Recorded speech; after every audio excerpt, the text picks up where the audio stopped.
Praise the lord. ఈరోజు వాక్య ధ్యానాంశంగా మత్తయి సువార్త 18వ అధ్యాయం 10వ వచనం చదువుకుందాం. ఈ చిన్నవారిలో ఒకరినైనను తృణీకరింపకుండా చూచుకొనుడి. వీరి దూతలు పరలోకమందున నా తండ్రి ముఖమును ఎల్లప్పుడూ పరలోకమందు చూచుచుందురని మీతో చెప్పుచున్నాను. తృణీకరింపబడటం అన్నది మనం చూస్తూ ఉంటాం. సాధారణంగా తృణీకరింపే వారికి ఎదుటివారు చాలా చిన్నవారిగా, ఏమి చేతగాని వారిగా కనపడుతుంటారు. ఇటువంటి సందర్భంలో వాళ్ళకి ఎంత గొప్ప విలువ ఉన్నప్పటికీ చేతగాని వారిలాగా చూస్తూ ఉంటారు. యేసు ప్రభు ఇక్కడ చిన్నవారిగా కనపడుతున్న వీరు కేవలము దేవుని మీద మాత్రమే ఆధారపడిన వారు ఏ బాధ వచ్చినా నా తండ్రి చూచుకుంటాడు, నా దేవుడు చూచుకుంటాడని ఒకే ఒక్క విశ్వాసంతో దేవుని వైపు చూస్తున్నారు.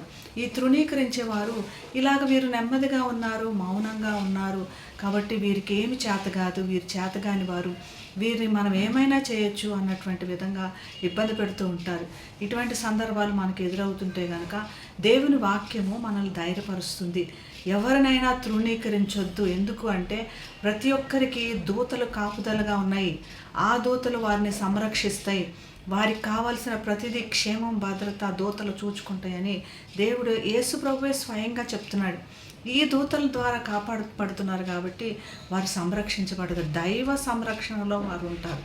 మనం భయపడాల్సిన అవసరం లేదు కదా. ఈ వాక్యాన్ని చూసి దైవ సంరక్షణ, ప్రతి దూత మనల్ని కాపాడుతూ దేవునికి ఇమ్మీడియట్ ఇన్ఫర్మేషన్ ఇస్తారు. దేవుని ముఖంలో, దేవుని సముఖంలో ఉన్నారంట ఆ దూతలు. ఇమ్మీడియట్ ఇన్ఫర్మేషన్ వాళ్ళు దేవుని దగ్గరికి వెళ్ళిపోతుంది. మనల్ని ఎవరిని ఇబ్బంది పెట్టినా, మనల్ని ఎవరు తొందర పెట్టినా కూడా వాళ్ళని సహించడు.